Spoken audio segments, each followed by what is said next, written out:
just sit comfortably here and welcome you to the last session, but not the least one. After the excitement of the coding, I think we should start with getting to know each other. We have 4 panelists here, and we are all practitioners. At the far of my right-hand side, Mr. Finn. Allow me to just call you just for short, but then you will hear from him for a long history of 3 minutes about himself. And Mr. Temyos from the Denla school in Thailand. And Mr. Charles from Philippines. I forgot to mention Mr. Finn, even though he looks so westernized, but he is from Hong Kong. So let's hear and get to know about himself. Mr. Finn, please. Hey, Sawadee Kap. I'd like to start off, I don't know if my presentation is going to come up here, and I've only got 3 minutes, so I'll try to be as quick. I'd like to start off by introducing what we really do at Chung and how I think that we have quite an original program. One of the questions that I always ask is, how are schools changing to meet the needs of the 21st century challenges? And there's been a lot today that's been explained about the direction that schools are going in. And I think that we're maybe ahead of the curve in some respects because we're already taking steps to develop these aspects. If we think about in the past what education has looked like and how it has evolved, it's obviously evolved to suit the needs of the workplace. And 100 years ago, we'd see schools like this that were developing students for a workplace that looked like this as well. And unfortunately, when I visit some schools, I don't see much has changed within some schools. Same desks, students sat behind, and with the same passive style of teaching, chalk and talk teaching, where the students are just listening and trying to gain the knowledge. But there have been developments in industry.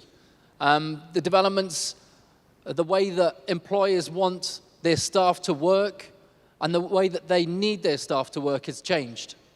What we're seeing now in some of the most advanced companies, when we look at Google, Tencent, Alibaba, all of these companies that are successful, highly successful at the moment, have expectations for their employees to work differently. They need for them to be creative, and they need for them to be collaborative, work in a collaborative manner. So that's what we really need to be able to prepare our students for. We've already heard about the 4 C's today. We like to think that we cover the 6 C's at Chung. And the first thing that we've tried to do is develop our environment. So at Chung, we have 100% flexible learning spaces, which allows students to collaborate, allows students to think creatively, be inspired, and work in many different ways that facilitate their development and ease if they're going to move into some of these industries. So we want students to collaborate, but we also want our staff to collaborate. The more people we can get together thinking of different ideas, the stronger those ideas are going to be. And this is how we really need to prepare the students moving forward. So we have flexible learning spaces where students can work comfortably, and when they are working comfortably, they can be more creative. We also use 21st century technology. We look to make sure that students are inspired in this space. There's a lot of teacher-student collaboration, and we call our whole program our learning community. So our learning community is when our teachers are working collaboratively, our students are working collaboratively, we have flexible learning spaces, but also we have project-based learning. Now, I'm not an expert in project-based learning and the development of the direction we're going as a school. What I am lucky to have is a fantastic team who are passionate about developing our program and how we're supporting our students to develop not only their knowledge base, but also their 21st century skills, the 6 C's. So how does project-based learning look at Chung International School? Well, it could be that for one lesson, for year 8, we have 200 students on a corridor in our learning community that are working collaboratively with the teachers on a specific project, and the project could be spanning across a range of subjects: English, math, science, and art. They could be working on a project for maybe 6 to 8 weeks. We'd start the project with an entry event that inspires the students. They're then working independently, being coached by teachers along the way. Teachers that are facilitating the learning rather than lecturing. And then when it comes to the end, we have probably one of the most important events, and that's what we call our mountaintop events. And we look to invite in the parents, who are important stakeholders in this process, and the students then have the opportunity to present their project from them. I think if we all reflect about some of the most memorable experiences that we've had in school, it's been the big events. Maybe it's been a school trip, maybe it's been a school production. I can't particularly remember every maths class I had, but I can remember some of those big events. So that's what we're looking to create with these mountaintop events, is big events for students to remember, so they remember their learning, they remember the concepts, they remember the skills that they've developed, and they've shared that experience then with their parents. And there's just a couple of program highlights that I'd like to share with you. I've gone a bit over time, I do apologize. In year 7, one of the key projects from last year that I really enjoyed was a 3-day trip itinerary. The entry event, the students went on a walking tour of our local area. Then they spent a few weeks developing a 3-day itinerary to a city or a destination of their choice. They shared that with their parents then. But within that subject, they're looking at history. They're looking at mathematics. They're looking at science. They're looking at English, also Chinese. So all of the subjects, we look to bring them in. We look to tick aspects of the curriculum off that we cover within that. And you look to use assessment for learning ongoing throughout as well to ensure the students are making progress continually. In year 8, one specific aspect I'd like to highlight was our legacy project. The legacy project was really about sustainability and for students to be thinking about the sustainability of maybe plastics that we use in our community. And the mountaintop for this event was a production that the school developed regarding the plastic that was in the ocean.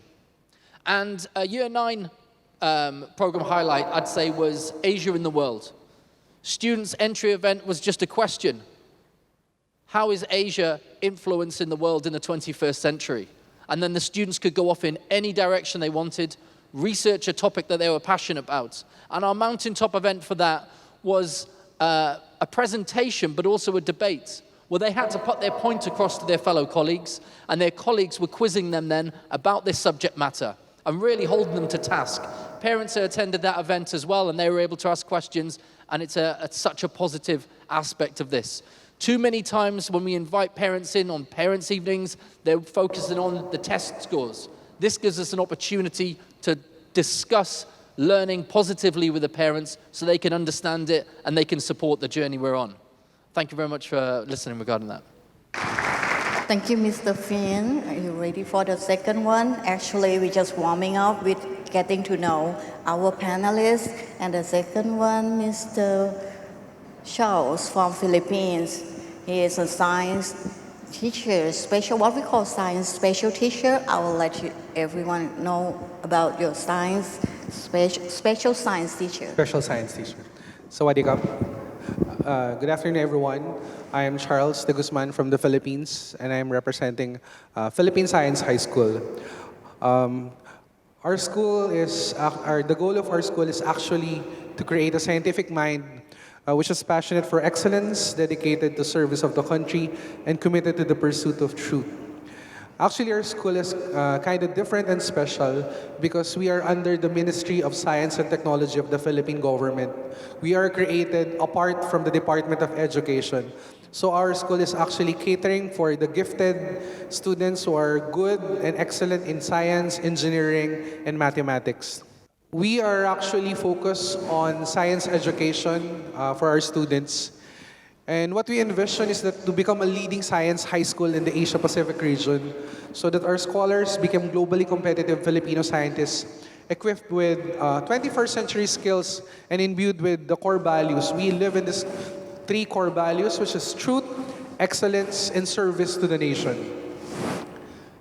We have a system of operating under one governance. We have 17 campuses spread across all over the Philippines, catering to all gifted Filipino students, high school students, who are really good in science and mathematics. In relation to achieving global education, we offer an education that is not only good in science and mathematics, but we want to ground them in humanistic education, while at the same time they have a global in perspective and patriotic in orientation. It is based on a curriculum that emphasizes science and mathematics and the development of well-rounded individuals. We prepare our students to help the country, for them to be part of nation building. So we have this, we revise our curriculum. As you all know, the Philippines was one of the few countries or recent countries who shifted to K-12 education. So what we did is we have a foundation years, we have an advancement year, and we have a specialization year. So that runs from grade 7 until grade 12. In various programs and activities, we offer a lot for our students that only focus on science and mathematics. These are the special programs that I wanted to share with you today as I invited by Axorn. In our school, we have this non-graded subject. We call it the Science Immersion Program and the Scale Program. The Science Immersion Program is that we allow our students to have an internship. So imagine a secondary student who is working in any science or engineering field or offices, whether it's private or government-run offices. So they can work there, or if they want, they can do their internships abroad. So to give them a real perspective, and at the same time, for them to know what is happening outside the classroom, for them to have a feel of what is happening or what will happen if after they graduated from the university. And the number 2 is that we have a program we call Scale Program. So for our senior students, we allow them to practice the following: service, creativity, action, and leadership program. Through the Scale Program, this is a non-STEM program wherein we allow our students to have their own project. It's more of a project-based learning.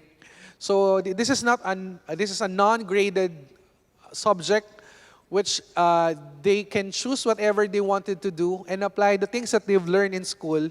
So they can partner to an NGO, they can create an application, they can work to an orphanage, they can do leadership trainings, and then at the end of the day, that is part of the requirement for their graduation. And then at the end of the day, as the premier science high school of the Philippines, we are actually joining a lot of national and international events and competition. 2 months ago, we won a bronze medal in the World Chemistry Olympiad. And after that, we also won a place in the World Physics Olympics also. In terms of character development, we know that our students are good in science and mathematics. But in order for them to go outside to this real world, they need to have this character development. So as we call them PSH scholars, we have partnership between the school, faculty, and staff. And at the same time, we develop a lot of programs and activities so that they can become responsible citizens and for them to have leadership values so that they can become leaders in their own right as they go out of our schools. Just to give you a little program that we do in our school, the Philippine government actually give our students monthly allowances. So these monthly allowances allow them to actually do not think of how much money do I need in order to survive. As a scholars of the country and the government, we provide them everything so that they can focus more on their subjects. They can do more without even thinking on how to go to school or to buy any of those things. So that's it. Thank you so much. Maraming salamat po. This is a kind of variety from 2 countries. If I could represent it to, one is from Hong Kong, looking much more in a project base, and I believe that you try to create a learning environment for the flexible learning for students and the human side of how the learners could be. And the other side of Philippines, if I could look at the program that's much more emphasized on science and mathematics, and even support by directly from the government Let's see how about Thailand from Denla อาจารย์เต็มยศนะคะ Thank you. Good afternoon, everyone. It's a privilege to be here. I'm going to come at this from a slightly different perspective than Andrew or Charles here, because I'm working as part of a group of schools, the Denla Schools group, and we are a group of 3 schools at the moment. And the first school was started in 1979, so 40 years ago. And the first school is, and all 3 schools in our school group are different. So the first school is different. It's 2 to 6 years old, early years in kindergarten. And the main mission there is to prepare our students to enter good primary schools around Bangkok. So we prepare our students in all 4 major developmental areas: physical, emotional, intellectual, and what am I missing? Social. So those are the core areas. But at the same time, we need to cater to the needs of the primary schools as well, because some primary schools require a lot of literacy, a lot of mathematical skills, English. So we need to provide those basic things for our students. The second school is yet a little different. It's slightly newer, well, a lot newer. It's 13 years old. We are in our 14th year. And at that school, we have a slightly different curriculum. We've got 3 curriculums in total in the early years and kindergarten years. We've got the Thai program, the English program, and the international program. So parents can have more options at the end of the journey at 6 years old. And in the new academic year in May, we are about to start our primary school to smooth the transition for many of our families who still want the Denla education that's quite strong academically. And our newest project is in its 3rd year. It's called Denla British School. And there is an international school based on the British curriculum. And it's going to be from early years through to senior school. But currently we have up to year 9. So in the Thai system, it will be Mathayom 2 at the moment. But we'll add a class each year as we go along. And at Denla British School, or DBS, our key emphasis, we've got 4, I guess, differentiating points. The first one is we want to offer a very well-rounded education for our students. So not only academic, but they should be very well educated in art, sports and PE, music and drama. So we want them to be well-rounded. We want to give them as much exposure as they can, because in the future we don't know what's going to happen. Technology is changing so fast, as Pat was telling us earlier just now. So we want them to have got this exposure so that they're equipped to learn new skills and new knowledge going in the future.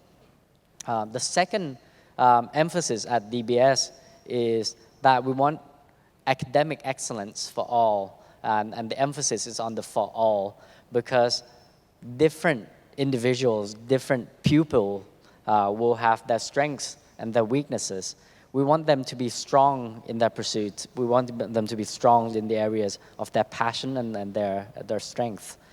The third area is emphasizing entrepreneurship. And we are not expecting all of our students to grow up to be businessmen or businesswomen. But we see entrepreneurship as a very important package that includes finding your passion, that includes creativity, that includes leadership, and also the courage to act on whatever initiative you come up with. So we want entrepreneurship to be an important trait that our students possess. So that's the third emphasis at DBS, and we drive at these from all activities that we have at the school. And the last one is the global perspectives, because the world is becoming more and more connected. So our students need to be able to understand different cultures, be a global citizen. And at the same time, we want to emphasize their root as well. They're mostly Thai, so Thainess and the Thai culture and language is a very key aspect at DBS. And just to add on the third point, as we all know that AI, artificial intelligence, is becoming the norm in business now, and going into the future, computer is going to take up more and more jobs from humans. And what I have read so far is that the only skill, or the last skill, that is probably going to be taken over by computer is probably entrepreneurship, because that's identifying the needs of the people, that's getting people to work together, collaborating. So entrepreneurship as a concept, that's probably the last thing that computers can do. So that's why our emphasis is on entrepreneurship as well. So that's my brief introduction to the Denla Schools Group. Thank you, Ajahn Temyos. Before we get onto the stage, at first he said he will be the one who speak the last. And he has only a few slides, but he has covered a lot of things. We still need to hear from you. And our session, we will discuss on the reshaping. Since in the morning we're talking about reforming, some people talk about rethinking and perhaps refine. Then now we think about the reshaping for the world-class education. So now we have the practitioner from school, administrator, two of the administrator from Hong Kong, from Thailand, and from Philippines, so teacher from Philippines. So let's hear about what do you think the world-class education could be, and how far or how close your practice come to the world-class education in your point of views. Okay, thank you. I might be quite biased here because I am very passionate about the school I work at, and I think that we've got a fantastic provision. I would say that what I've heard from you both today is that we're very similarly aligned in many ways. And I think that it starts with the guiding statements from the school, really. The vision, the mission, the principles and practices. And I think it's a part of consulting with your stakeholders to ensure that you have a clear vision and direction that you're going to take things in. And I think that's where you really need to start when you're reforming schools or when you're thinking about world-class excellence, really. So if I just give you an example, our principles and practices, the first one is character formation. We've already heard that from Charles, similarity with his school. But that's one of the key and the 6 C's for the 21st century skills. And if we think about character development and character is probably the foundation of all the success that we've had.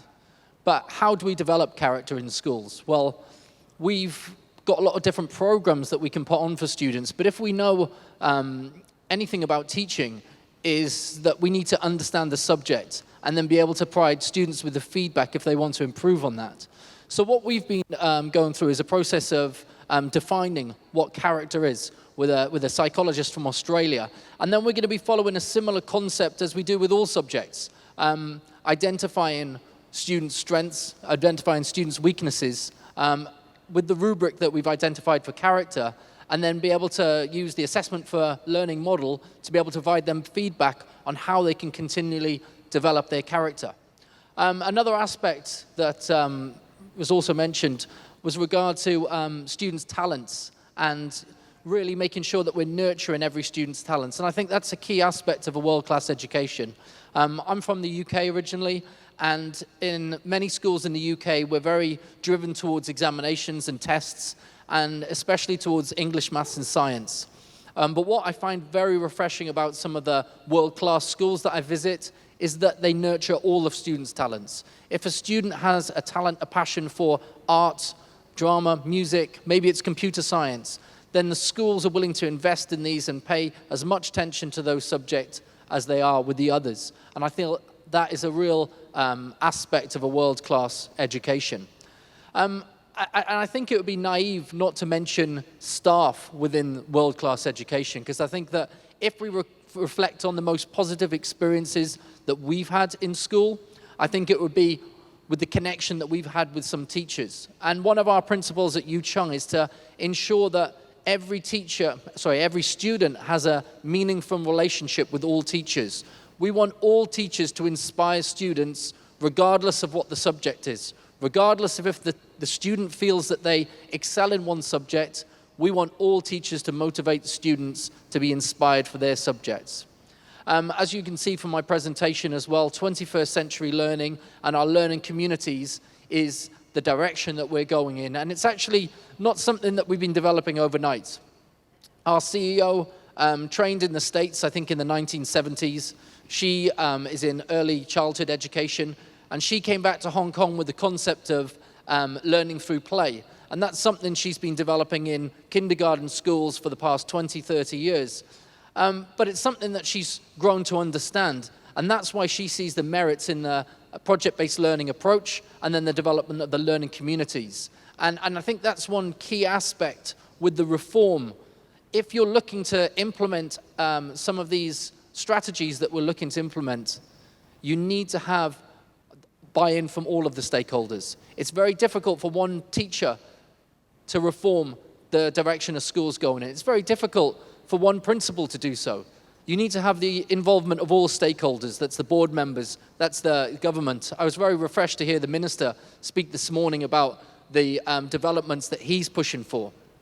So it's important that you have full stakeholder involvement. And one of our key aspects as well, Chung, is we're a bilingual school, so the mastery of English and Chinese. And we feel that's really important. Although we hear about the development of technology, I don't know how quickly this technology is going to evolve. And if we think about Google Translate. Google Translate I've been working with for about 10 years, and it still lets me down from time to time. So if we're thinking about the technology of instant translation being developed in the next 10 years as quickly as that, I'm not so sure. So I think that the mastery of English and Mandarin is very important. Sorry. Would you like to add a more world-class? Yes, please. Just I totally agree with what Andrew just said, and that's what my plan even before I heard him speak. But anyway, just to add a little bit on what he said, one thing that when I hear the word world class or best school in the world, I think there's no one best school for any for all families or for all societies. I think you need to pick, like Andrew said, the vision and the guiding principles very clearly to suit for your target families, because there will be different needs for different families. So just to add on just a little bit is that that's one thing that we need to consider, because we cannot be good at everything, then become quite mediocre, I think. Yeah. Yeah, I just interrupt for a while before we entertaining more questions. And I would say that I strongly agree with the world-class citizen and the vision and the sharing of the vision, because most of us here, whenever the teacher and the principal come back to school, and principal always bring back something to school and say, hey, this is a new thing, but the teacher can't follow it.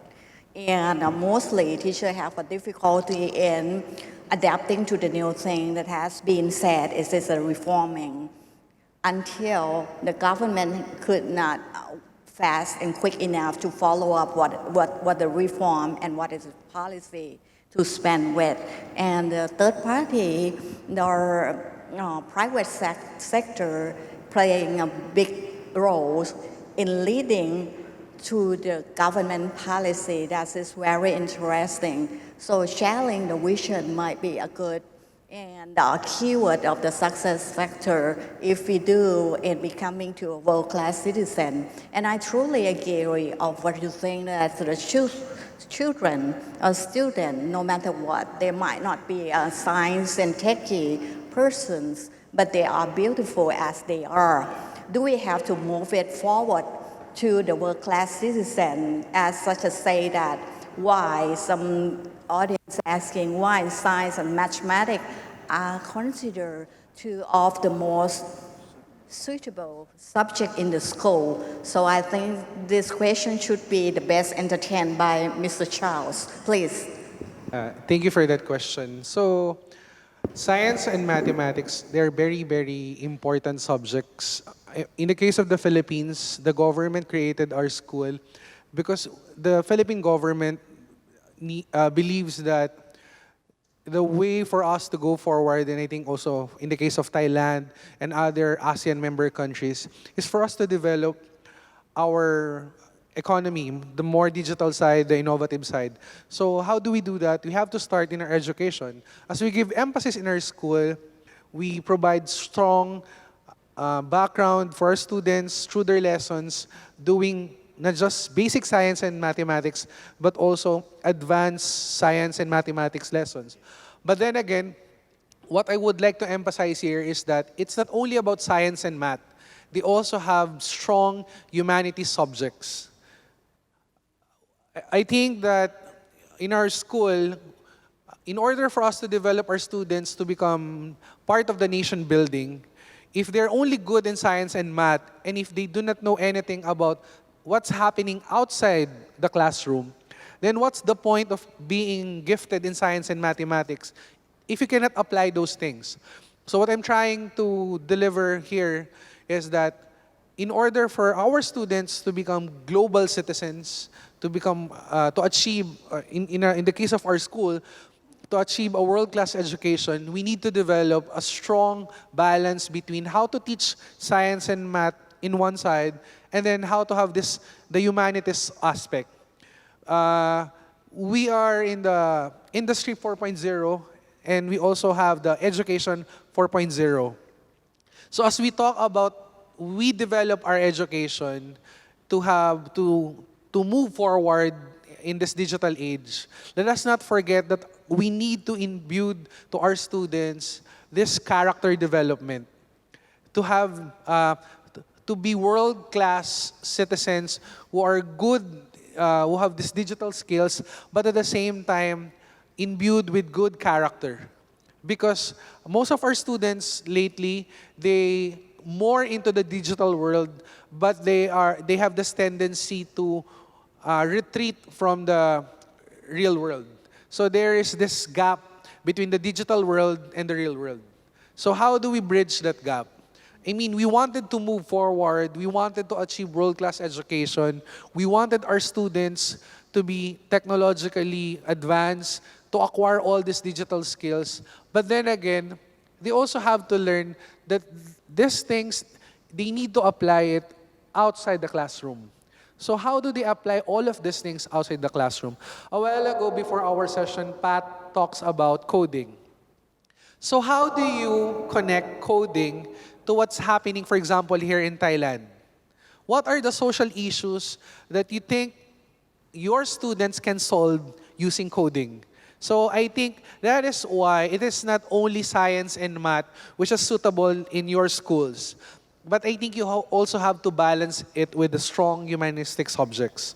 So in our school, although we are a science school, we try and we work harder for our students to understand that in order for them to serve the nation and be part of nation building, they must not only be good in science and math, but they also have this patriotic and nationalistic spirit.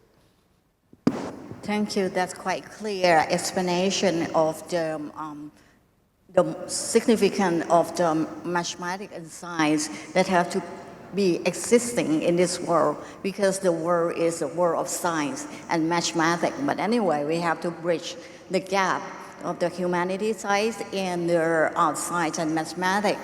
One of the questions that is very interesting from the audience, they are asking about the differences between the three schools from Hong Kong, from Thailand, and from Philippines. That might be different point of view if we're talking about the world-class citizen. And from my eyes, I think if I bring back to the answer of Mr. Finn, he said the vision is important when whatever you want to share the vision and to go with the strategy and bring the uniqueness of the student into the light. That might be top-down. The top-down side of the policy, you follow the direction and the strength becomes stronger. But anyway, very interesting to looking at the private school. It seems like you don't have too much of the handcuffs to follow much of the policy. What is your point of view in terms of the world-class citizen, in terms of the common indicator, the national indicator, and what you're looking at as an innovation that could occur in your schools? That's a tough question. Can I get back to the previous question that Charles was answering about why math and science are the most important, one of the most important subjects? I think this is especially true in a developing country because, well, part of why you learn is to be able to work and contribute in the society. And until your society or your economy is so abundant in your consumable products like food, clothing, healthcare, and all that, then there's not going to be leftover of funding for the arts, sport, entertainment. So I think why do I think that math and science I think it's different in different parts of the world as well. But for Thailand, and maybe the same for the Philippines, where we are still a developing country, we need people who are in the STEM field much more so than, say, England or America. But even in England and America, STEM are considered very important. And so I think that's why we still need to consider those two subjects very, very important in education.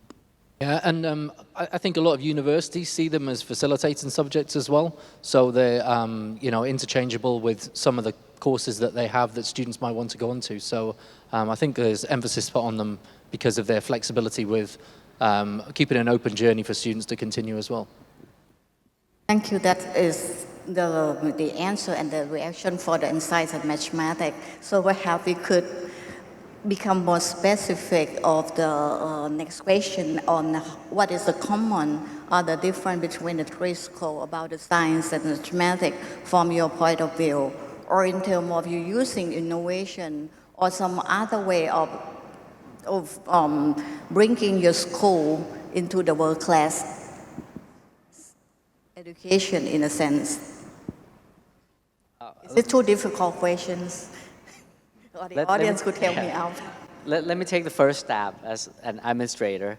I think the message that Dr. Akil Ross was speaking this morning is really key, empowering not just the students, but you have to start with empowering the teachers, because you as a head of school or the few senior management team in the school alone cannot think of all the aspects of teaching and learning, and the teachers are the ones who really drive home the results in terms of students' understanding of the subjects and ability to apply the knowledge. I think empowering is key. When you trust and empower your staff, that is the start of getting world-class results. I think it's about creating an environment within the school as well where the students are inspired to take risks, So the students are inspired to challenge the teacher as well, and really creating that environment where the teacher's not stood at the front of the classroom dictating everything to the class. The way we like to simply explain it is that we don't want teachers to be passive, we want teachers to be dynamic. And we think that's just a clear way of highlighting the way that we want our lessons to be conducted. You know, we really want to move away from the lecture style and move towards more of the coaching.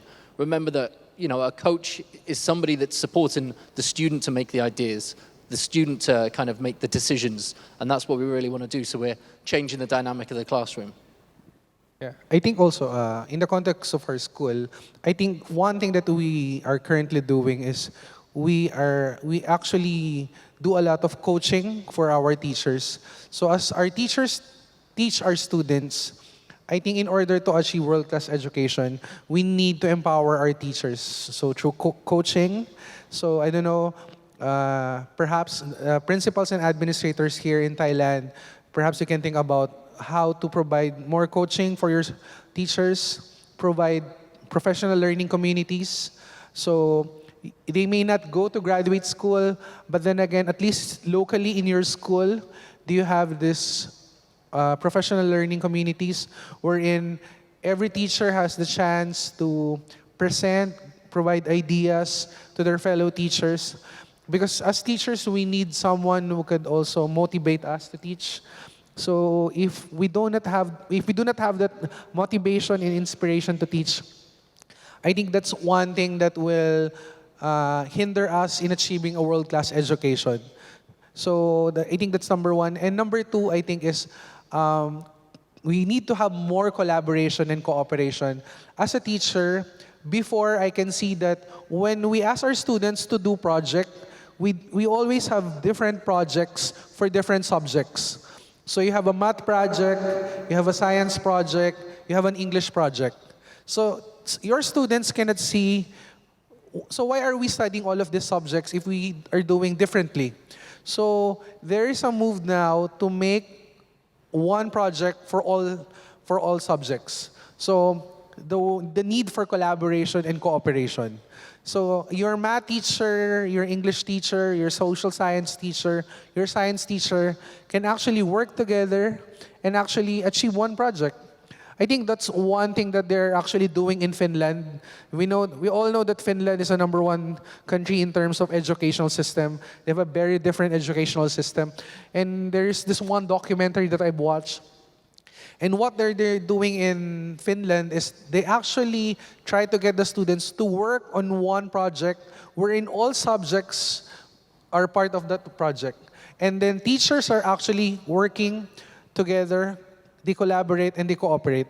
So at the end of the day, students can actually see that the world is actually connected. It's not departmentalized, that this is just math subject, that this is science subject, or this is just art subject. You can actually learn art while at the same time understand mathematics. You can understand art while actually studying science. So I think that's one big challenge for us teachers. So, I mean, for principals here, on how you can actually make your teachers collaborate, cooperate more, so that our students can actually see that there is this seamless connection. Because when they go outside, they can see that, I mean, the world is not actually different. I mean, the world is not compartmentalized, that this is only for this one and this actually for that one. So our social issues, they are all interconnected. So the way our students will solve the problem, it will also depend on how their teachers actually taught them the subject. Thank you very much. I could hear in a summary of the 3 different schools, if I could use an acronym as an E for the world class, E for excellent. The first E I hear from Ajahn Temyos is empower. Empower your teacher, empower your student, empower your staff. I heard the voice of empowering, that is the first E. And the second E is environment for Mr. Finn. Environment is the big thing that should nurturing our students to grow and reach the world education. And the last E, but not least, is the biggest one, is elaboration. in terms of collaboration. One thing could not do with one person, but could be a team. So I could say for the best practitioner we have here, they give us a highlight of the triple E, elaboration, environment, I step forward, backward, and empowering. That could bring your school to the excellent and going to the world-class citizen. And perhaps this one could be something that could we give the answer of how we would do, how would we reshape a school in this 4.01 maybe school for the future. But let's see, a very interesting I see from the audience. He asked why the coding, I lost it, why the coding is something like why the coding must be in English, why it's not be in Thai. It seems to be a very simple question, but it such as have a deep philosophy underneath. Some people say the coding is a new language. Is it true? Is it the English? Is any vocabulary of the language at all we have been doing? Maybe not. When we heard from Mr. Pat, he said it is the precision and sequence, and what is the last one, the decomposing. When I match with Ajahn Temyos, I find out that I have no such a system of having precision or sequence or decomposing, but he come up with something that is very precise and sequence and try to match me with, okay, put your fingers together and forward. And in my brain, I have no idea how I put my thumb and my index finger together. That is the way of I told him that is the way of the machine learning. The more complicated of the language one has, then the easier we can communicate. But the precision might be right or it might be wrong. So in this case, I would like to bring back to science and mathematics and the coding. From your point of view, is it necessary to be English? If it is a language, what was your point of view from your school to become a world-class citizen with the coding skills? I mean, from my point of view with coding, it's another aspect that can be interlinked into a project, and that's what we do as well at school, so it's just another aspect.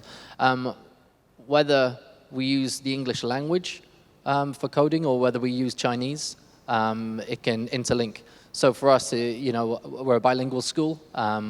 The vast majority of our students leave with a bilingual diploma, IB diploma, and the language of instruction can vary depending on what we're doing, but generally within our projects, coding can be applied within that with a lot of other subjects as well. I think,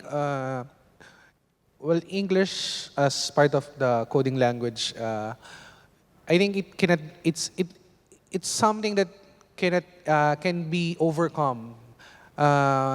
Like in Hong Kong, having a bilingual language in school, and in the Philippines as well, we overcome that problem that our students can actually understand coding. And I think it's a one way also for them to practice their English, while at the same time, they can also apply their coding skills. So I think it's how Thai schools can actually overcome that challenge of coding using the Thai language. Because even in China, even most of them cannot speak English, but then again, we can see how China is progressively taking a lot of leaps in digital economy. But it has never been a problem to them. So I guess here in Thailand, you can actually overcome the challenge of actually using Thai language in coding. not direct to this question, but actually the importance of learning coding and programming is not learning the languages itself. It can be Python, it can be C++, it could be Java, anything. And you don't even need to learn those languages. But the more important part is to be able to think critically, to be able to think logically, because computer languages are becoming more and more, becoming easier and easier to learn and use. Right now, there are lots of programming languages that use blocks. So you use block programming. You don't need to learn specific tasks or specific vocabulary that we used to have to learn 20 years ago, 30 years ago.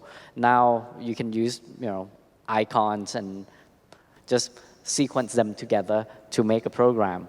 So I think English, if it is a barrier, it could be overcome.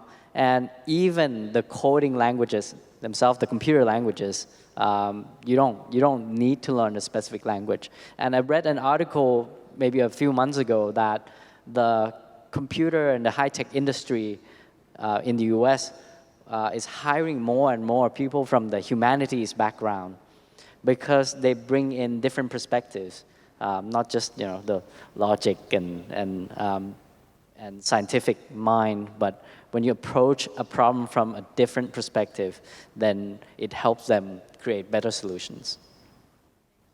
Thank you for the wisdom.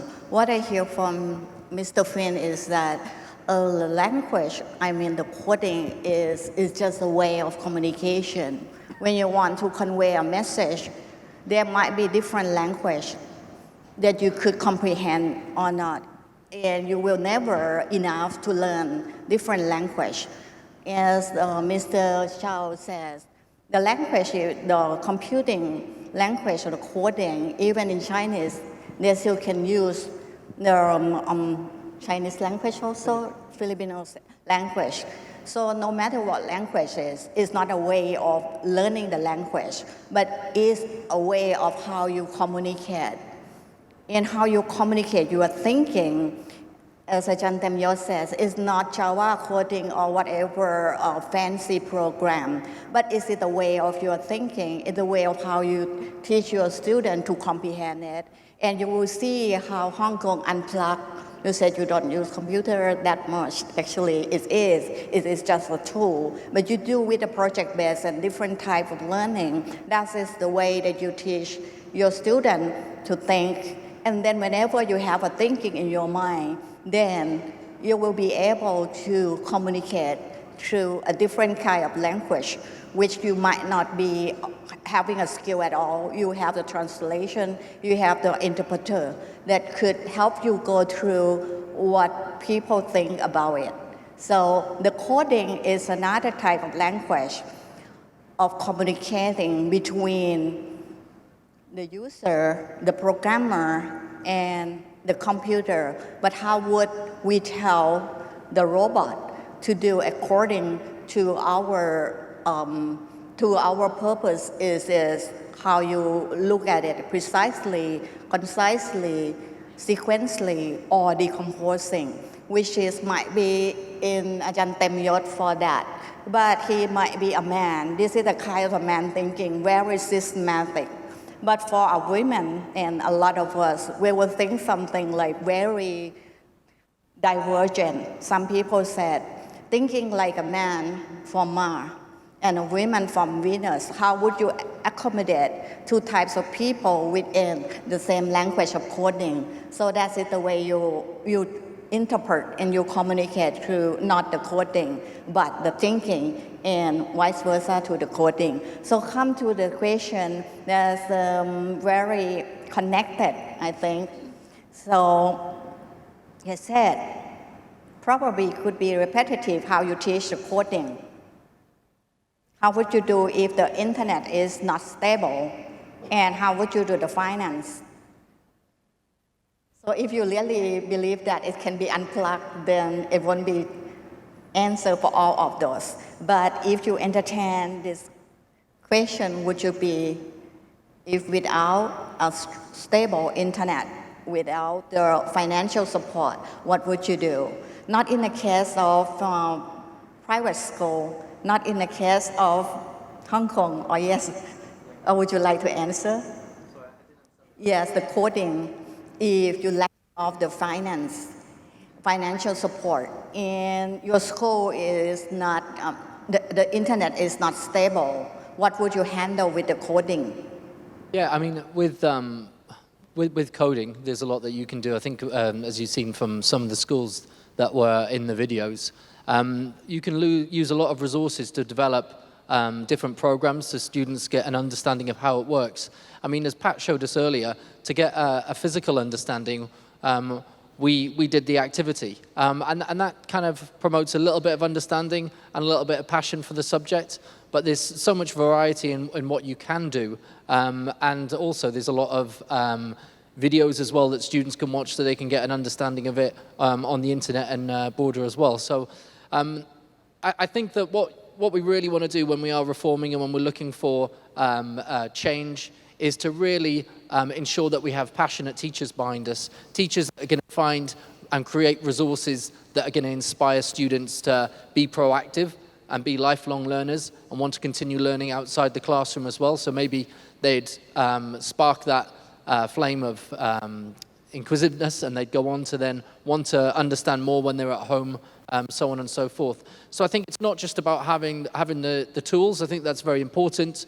But I think it's about giving students the opportunity through a different range of resources as well, so that they are given exposure to coding.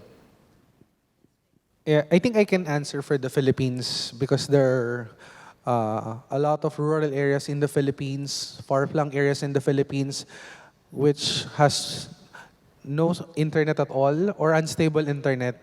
But then again, they can still catch up with some of the digital tools and innovation that is happening all over the country. I think the responsibility falls into the principal, being the head of the school, and to the teachers as well. So because we have a lot of principals and administrators here, so if your school is actually far from the capital, if you're in a far-flung areas, I think you have this responsibility to actually look for partners or stakeholders to help you. Because if we will rely on the government, we know that there's a lot of bureaucratic process. So I'm also speaking for my experience in the Philippines. So you really have to step up as a leader of the school. And for the teacher, again, because this is our profession, as according to Dr. Ross, this is who we are as a teacher. We wanted to not just rely on what we have now, but we wanted to go out of the box and provide something for our students. So the burden also lies in you. So you have to work hand in hand with your principal in order to achieve that. So you cannot just stay there and say that, oh, we do not have an internet, let's forget about coding. Let's just go to your textbook. So maybe we can look for creative solutions on how to do that. And perhaps little by little, the government can actually look at your case, they will hear about your issue, and perhaps funding will come. But then again, we cannot stop from innovating, from going outside the box and looking for solutions. Without the internet, you never know about it. I agree because our with- school will never have. Yeah, I agree No with Wi-Fi Andrew at all. and Charles. You work within your means and your resources that you have, and then if that's not enough, then you try to find a partner. In Thailand, there are institutes like universities and also government institutes like the Sawatch, the Science Park, etc., that I think can lend some support.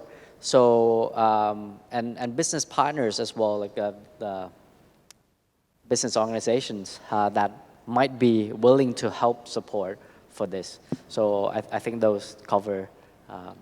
But you know, in situations like this as well, it can also give students the creativity and the inspiration to really think outside the box themselves and develop their creativity.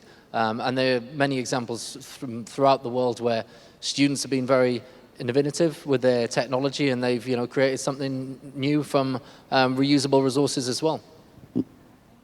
Thank you for several ways of manipulating the lack of the infrastructure and the financial support.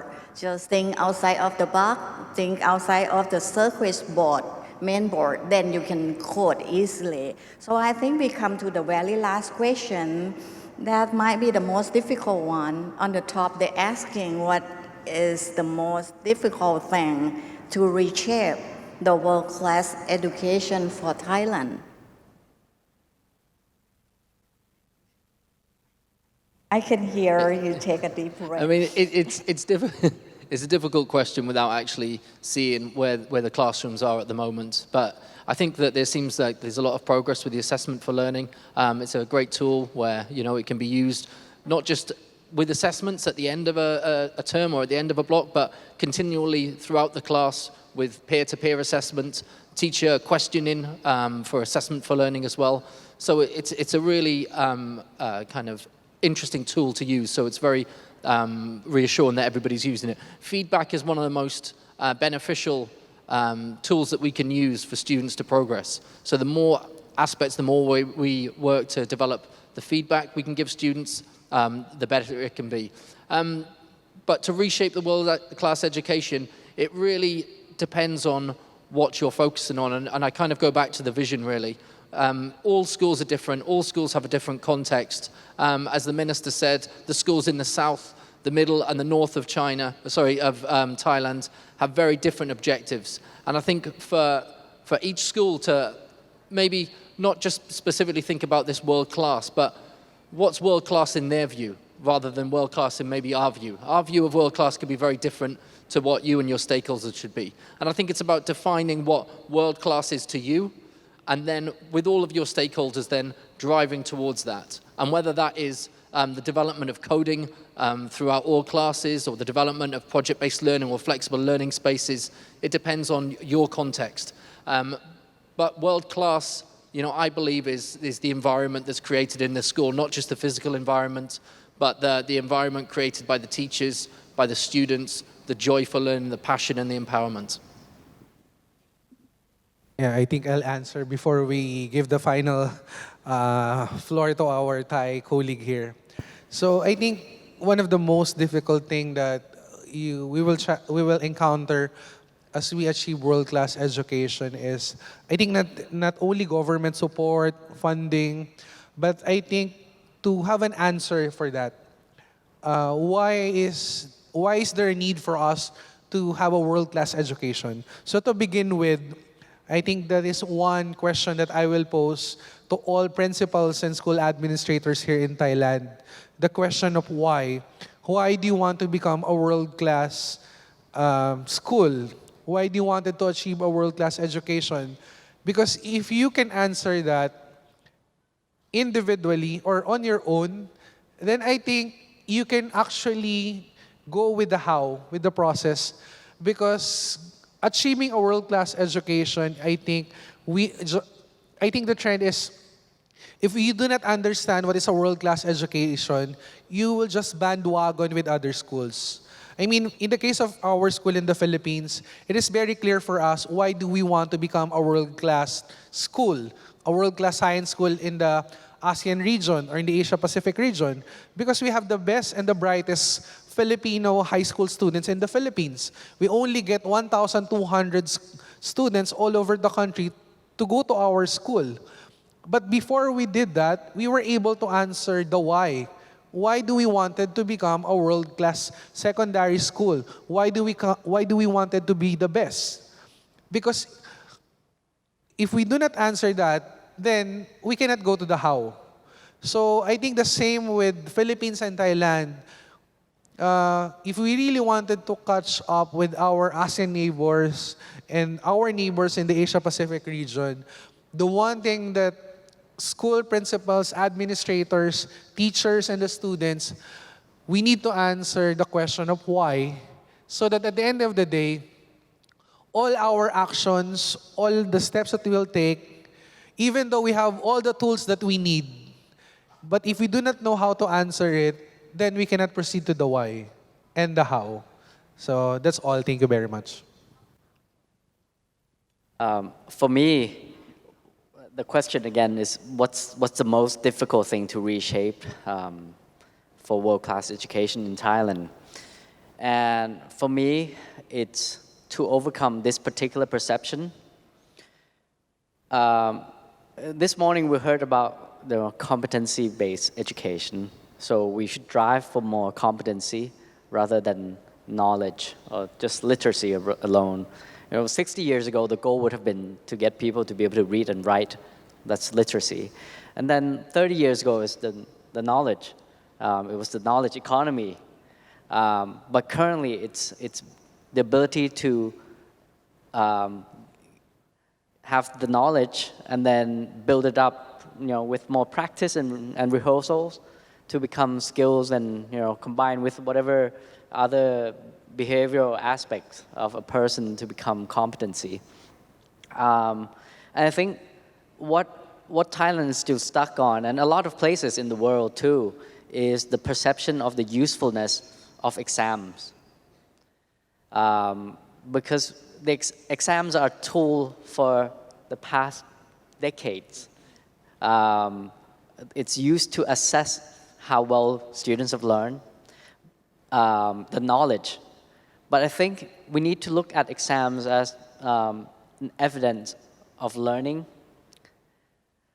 which means that we want to focus more on learning as a key competency, the ability to learn new knowledge, new skills, and not that the exam scores are the most important aspect in the first place. And this is deep-rooted in all the stakeholders.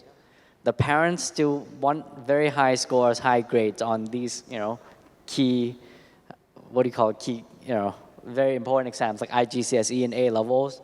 In Thailand, there's the O-NET and all that. In the US, it's a SAT and the AP exams. So the parents want that, the teachers want that, the administrators, the government, even the students themselves are somewhat told from the start that they need to get high grades, high scores. So for me, that's the most difficult thing. Very interesting and really fruitful and intuition that we have today is about the difficulty to look forward to reshaping the world-class education. Focus on what you focus. That is Mr. Fan, and why to focus that one, and how to achieving it. And the most of all is that you have learners to be the target. That is your responsibility for our school. So this is quite the big, difficult thing that we all have to go through. And as I mentioned, this is the last question, but actually, if the floor still have the audience still like to voice in, or any interaction at all, or would you like to have a microphone? Just 1 minute. Or if not, then I would like to thanks and for all the practitioners, the administrator, and the best teacher. Would you please give them a big applause? And thanks for your intuition and wisdom today that you share with us. Thank you so much.